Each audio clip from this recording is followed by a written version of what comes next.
ఇండియాలో చాలా టాలెంట్ ఉంది. కానీ ఆ టాలెంట్ను ఎంకరేజ్ చేయడంలో బీసీసీఐ బిగ్ ఫెయిల్యూర్ అయిందని చెప్పడానికి మరొక ఉదాహరణ వెలుగు చూసిందే. కరుణ్ నాయర్.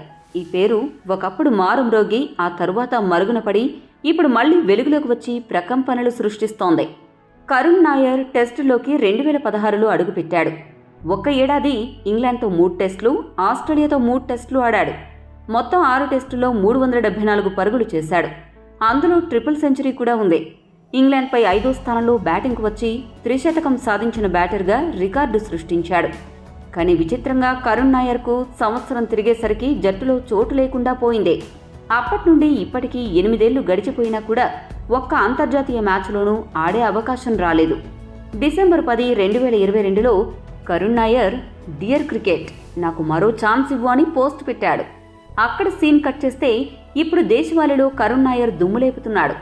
విజయ్ హజారే ట్రోఫీలో వరుసగా 4, ఓవరాల్గా 5 సెంచరీలు చేసిన బ్యాటర్గా నిలిచాడు. టోర్నీలో అవుట్ కాకుండా 600+ పరుగులు చేసిన ఆటగాడిగా ఘనత సాధించాడు. విజయ్ హజారే వన్డే టోర్నీలో నిలకడగా సెంచరీలు చేయడం తేలికైన విషయం కాదు. ఎప్పుడైతే దేశవాళీ క్రికెట్లో అదరగొట్టాడో సెలెక్టర్లపై బయట నుంచి ఒత్తిడి పెరిగింది. ఓవైపు రోహిత్, విరాట్ కోహ్లీ, శుభ్మన్ గిల్ ఫామ్తో ఇబ్బంది పడుతున్నారు. ఈ పరిస్థితుల్లో ఇంగ్లాండ్తో వన్డే సిరీస్తో పాటు ఛాంపియన్స్ ట్రోఫీలో ఆడేందుకు తాను సిద్ధమని తన ఆటతో కరుణ్ నాయర్ ప్రకటించాడు.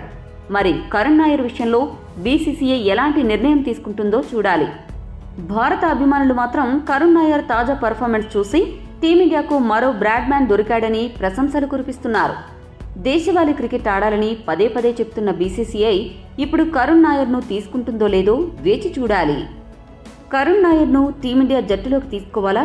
మీ అభిప్రాయాన్ని కామెంట్ చేయండి. మరిన్ని స్పోర్ట్స్ అప్డేట్స్ కోసం మా ఛానల్ను సబ్స్క్రైబ్ చేసుకోండి.